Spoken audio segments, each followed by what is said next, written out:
चाहूंगा, एक बादशाह का आपने नाम सुना है जिनका नाम हजरत औरंगजेब आलमगीर है।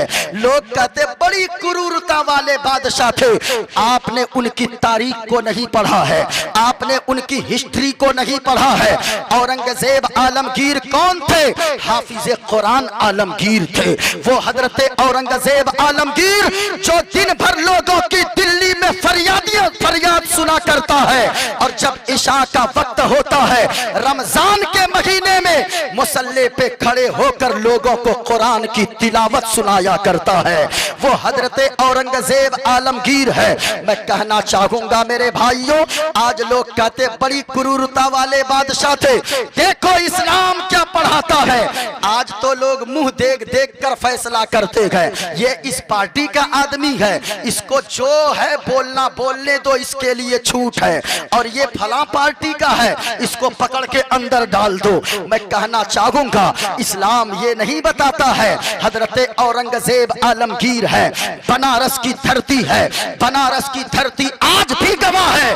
बनारस की जमीन पे हजरत औरंगजेब आलमगीर ने इब्राहिम नामी शख्स को कोतवाल बनाकर बनारस भेजा।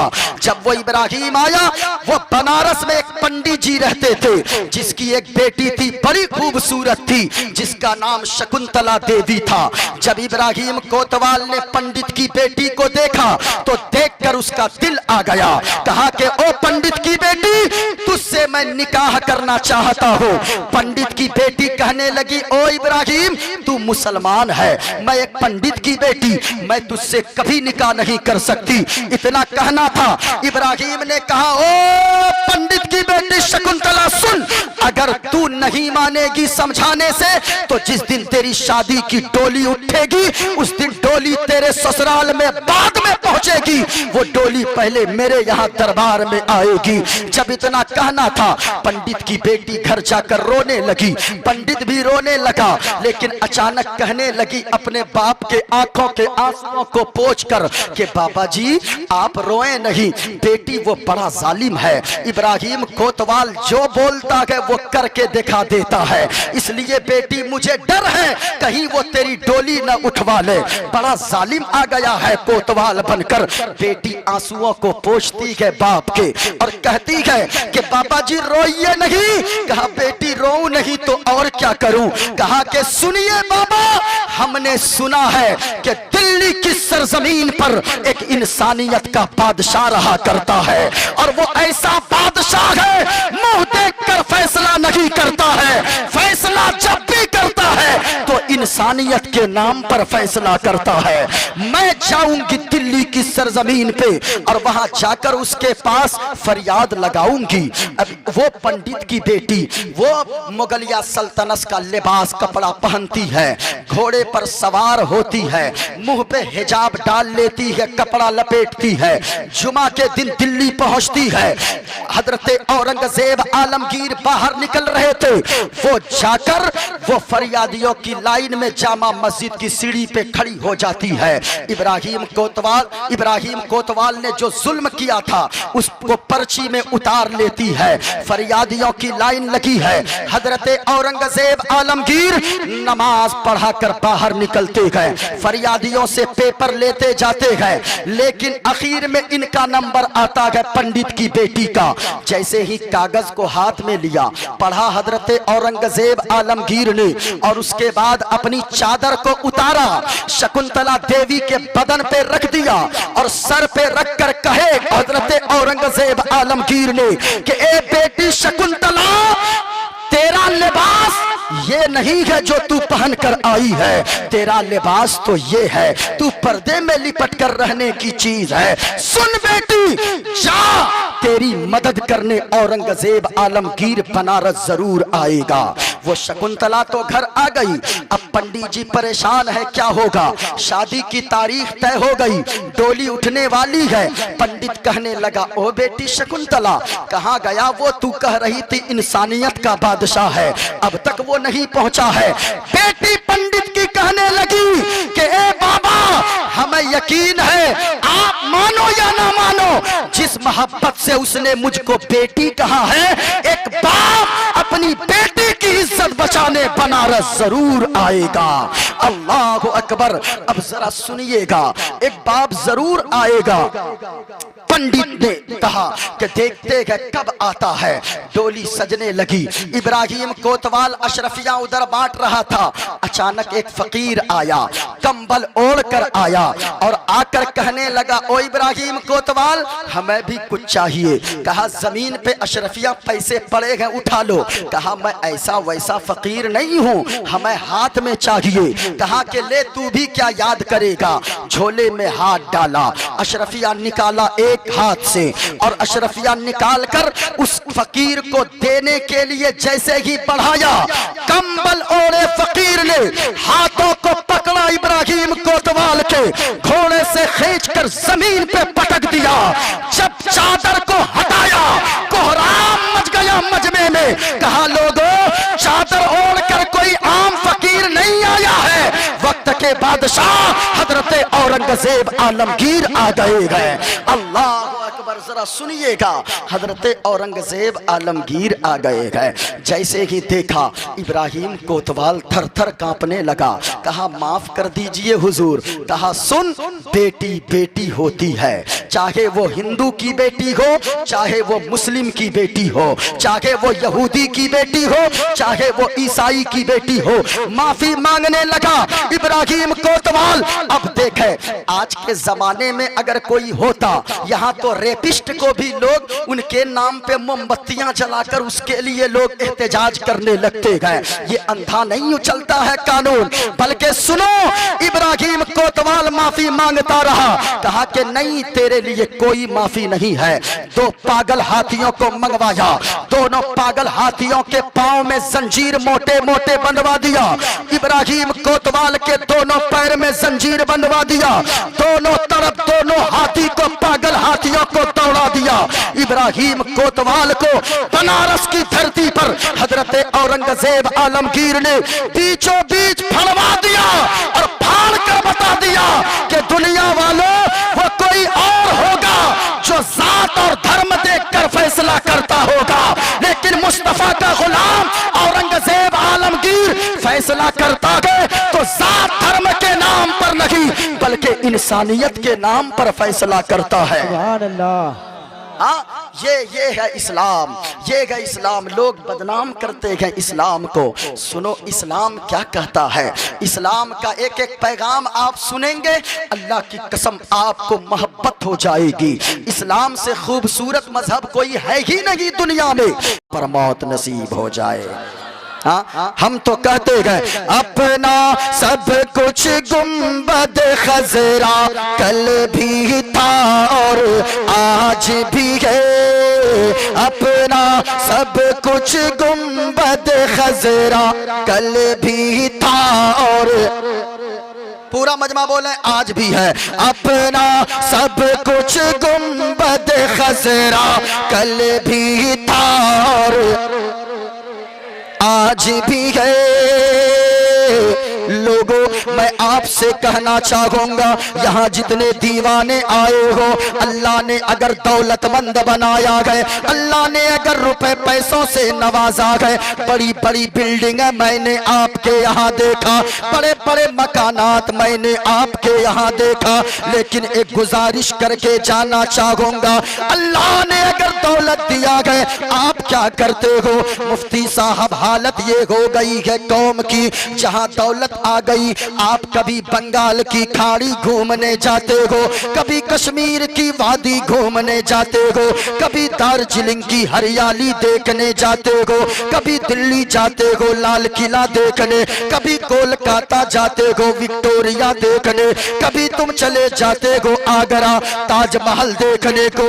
यहाँ तो पैसों को बर्बाद कर देते हो, लेकिन नाना प्यारे, मैं गुजारिश करके जाना चाहूंगा, अल्लाह ने अगर दौलत से नवाजा गए, अगर आप दौलत का सही इस्तेमाल करने वाले हो, अगर अल्लाह ने दौलत दिया गए, ताजमहल न देखना कोई बात नहीं है, लाल किला न देखना कोई बात नहीं है, बंगाल की खाड़ी न देखना कुछ नहीं होगा, कश्मीर की वादी न देखना, कुछ नहीं होगा। लेकिन अगर अल्लाह ने दौलत से नवाजा है, सारी दुनिया न घूमना, बल्कि अगर देखने की ख्वाहिश हो तो मदीने वाले मुस्तफा के गुंबदे खदरा को देख लेना। क्योंकि लोगों, हमने सुना है और मैं भी देख कर रमजान के महीने में आया हो, अल्लाह की कसम कहता हो, जो एक मर्तबा गुंबदे खदरा को, हुजूर के रोजे को एक मर्तबा देख कर आ जाता गए,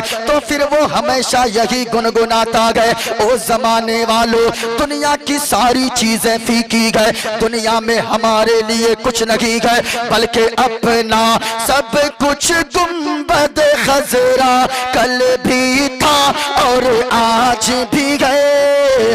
अपना सब कुछ गुंबद खजरा कल भी था और आज भी गए। और मेरे नबी से मेरा रिश्ता, मेरे नबी से मेरा रिश्ता कल भी था और आज भी गए। मेरे नबी से मेरा रिश्ता कल भी था और पूरा मजमा कल भी था और हाय हाय हाय है। मैं दुआ करता हूँ जितनी बुलंद आवाज हो ना, आप उतनी जल्दी मदीना शरीफ पहुंच जाओ। मैं दुआ करता हूँ, याद रखिएगा, जब तक सरकार का बुलावा नहीं आता है, कोई अपनी मर्जी से हुजूर का मदीना पहुंच नहीं सकता है।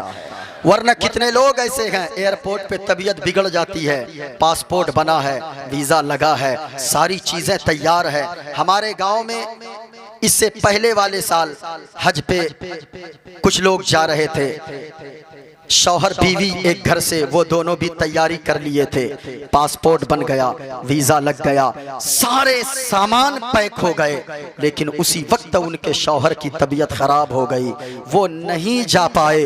बल्कि उस वक्त हमें लगा कि लाख कोई करोड़पति रहे, लाख कोई अरबपति रहे, चाहे वो 100 बीघा जमीन का मालिक हो, लाख रुपया महीना वो कमाता हो, लेकिन जब तक हुजूर का बुलावा नहीं आता है, तब तक वो मदीना शरीफ जा ही नहीं सकता है। हाँ, जब तक हुजूर का बुलावा ना आए।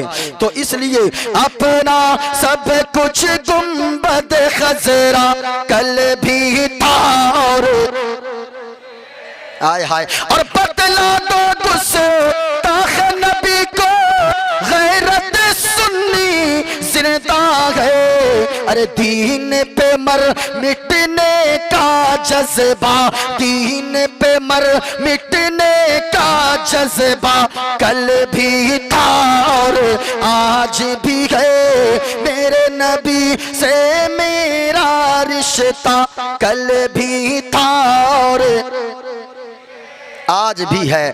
अच्छा, अगर आपकी इजाजत हो मैं एक मंत्र पढ़ देता हूं, उसके बाद गुफ्तगू शुरू करता हूं। अरे इजाजत है भाई, इजाजत है, वरना तो लोग सोचेंगे पता नहीं चतुर्वेदी साहब आए कि नहीं आए थे रात में। हाँ, इसलिए एक मंत्र मैं पढ़ देता हूं, उसके बाद अपनी गुफ्तगू, लेकिन सुन के मुकम्मल जाना है, ऐसे किसी को नहीं जाना है। देखिए मेरे हाथ में एक किताब है, श्रीमद् भागवत गीता। ये कौन सी किताब है? अगर मैं कुरान से दलील दूं, लोग कहेंगे मौलाना ये तो आप अपने मजहब की किताब की बात करते हो। अगर मैं हदीस पढ़ूं, लोग कहेंगे अपने मजहब की बात कर रहे हो। लेकिन ये मेरे हाथ में किताब है, श्रीमद् भागवत गीता। ये मैं क्यों पढ़ रहा हूं? इसलिए पढ़ रहा हूं, आज पूरी दुनिया में लोग इस्लाम को बदनाम करना चाहते हैं। पूरी दुनिया में आज ये सोशल मीडिया का दौर है, तरह तरह की बोलियां बोलने वाले लोग मौजूद है, टीवी के स्क्रीनों पे डिबेट करते हैं लोग इस्लाम को बदनाम करने के लिए। लेकिन मैं कहना चाहूंगा आपसे भी, जो अगल बगल में पैगाम मेरा पहुंच रहा है, मोइनुद्दीन कादरी उससे भी कहना चाहेगा, लोगों तुम टीवी के डिबेट को देखकर इस्लाम को मत समझो। इस्लाम कितना खूबसूरत दीन है। मुफ्ती साहब, कारी साहब, हालात ये हो गए हैं, आज किसी शराबी को किसी ने देख लिया, लोग कहते गए यही इस्लाम है। किसी जुआ खेलने वाले को देखा, लोग कहते गए यही इस्लाम है। किसी माँ बाप के नाफरमान को देख लिया, लोग कहते गए यही इस्लाम है। मैं कहना चाहूंगा मेरे भाइयों, अगर इस्लाम को समझना चाहते हो, किसी जुआरी को देखकर इस्लाम को मत समझो, किसी शराबी को देखकर इस्लाम को मत समझो। अगर इस्लाम को समझना चाहते हो, मदीने वाले मुस्तफा की जीवनी को, हुजूर की सीरत को पढ़ते जाओ, इस्लाम को समझते चले जाओगे, इस्लाम की मोहब्बत दिल में आ जाएगी। गौर से सुनिएगा इस्लाम क्या बताता है। आज लोग बकवास करते हैं, इस्लाम मानवता का पैगाम नहीं देता है, इस्लाम इंसानियत का पाठ नहीं पढ़ाता है। जरा गौर से सुनिएगा, इस्लाम पाठ नहीं पढ़ाता है, किताब तुम्हारी है। मेरे हाथ में किताब सबसे पहले श्रीमद् भागवत गीता है, मैंने इसमें निशान भी लगा दिया है। आप थोड़ी देर सुने, मैं अपने मौजू ही की तरफ जा रहा हूं। जो कुरान की मैंने आयत पढ़ी है उसी पर मुकम्मल मेरी गुफ्तगू होगी। किताब मेरे हाथ में है, श्रीमद् भागवत गीता। एक मंत्र सुनिए, इसका एक श्लोक सुनिए। वायुर्देयर्मुगणी वरुणा शशंका प्रजापतिष्कं पर पितामहश्च नमो नमस्ते सुशाहस्कृता पुनश्च भोयोपि नमो नमस्ते। वायुर्देयर्मुगणी वरुणा शशंका प्रजापतिष्कं पर पितामहश्च नमो नमस्ते सुशाहस्कृता पुनश्च भोयोपि नमो नमस्ते। गणेश्यं चरणं शीशमनं शशांकं चरणं शीशमनं पर्वतं चरणं शीशमनं गंगाजलं स्नानं पंडितम गौदानं स्वाहा। कल्कि अवतार न्यार पंतम पृथ्वी मध्यम और वसिक्कारतम बलवन स्वान्नम लमलघीयं पुष्पपनम तपस्यं वीरं महावीर गुरुं प्राणं प्रदीपं विष्णुवेशम स्वरूपम असुमास गुमारूहा देव दत्तम जगतपति असिना साधु अष्ट अश्चर्य गुणवती गिरी नील गंधा अति ज्योति में प्रकाशम नतमस्तक भूमिष्ठम परभु गुणगानम नाफ बुरीदा लीड गच्छदीन प्राक्तम पवित्रम गंगा स्नानम अति पवित्रम पवित्रम पवित्रम। और एक पंडित है लोगो, हैदराबाद का रहने वाला गए, वो पंडित है पंडित। जब वो पंडित चलता गए, एक हाथ में त्रिशूल रखता गए, एक हाथ में छोटा सा लोटा रखता गए, माथे पे चंदन का टीका लगाता गए। वो पंडित जब चलता गए कुछ और बोलता गए, लेकिन जब जबान खोलता गए तो फिर मुस्तफा मुस्तफा बोलता है। और वो पंडित कहता गए हुजूर की तारीफ कैसे करता गए। वो पंडित कहता गए लोगों, अगर मुस्तफा से मोहब्बत नहीं गए वो तो दूसरा गए, वो भी समझा रहा गए। अगर हुजूर से मोहब्बत नहीं गए तेरा नमाज पढ़ना बेकार है, अगर हुजूर से मोहब्बत नहीं गए तेरे सारे अमाल बर्बाद हैं। वो पंडित कहता गए लोगों, शरणय गुरु निमगा सुख सागर अत्याचार मगा शुभ सागर चरणन गे गुरु नाम उजागर कृपा करोगे शुभ नाम सुख सागर गुरु हर कृपा मनोगर पावे अत्याचार मगा सुख पावे। और जय गुरु नामे नमे कर जय बे बिना मोहम्मद पार न होए बे। सुभान अल्लाह। अब जरा सुनिएगा, कहा लोगों बिना मोहम्मद पार न होगे। मैंने जो पढ़ा है गौर से सुनिएगा, मैंने इसलिए पढ़ा है। आज लोग, माइक ऑपरेटर साहब थोड़ी सी आवाज बढ़ा दीजिए, बेस मुकम्मल बंद कर दीजिए। माइक आपका अच्छा है लेकिन बेस मुकम्मल बंद कीजिए, आवाज थोड़ी सी बढ़ाइए।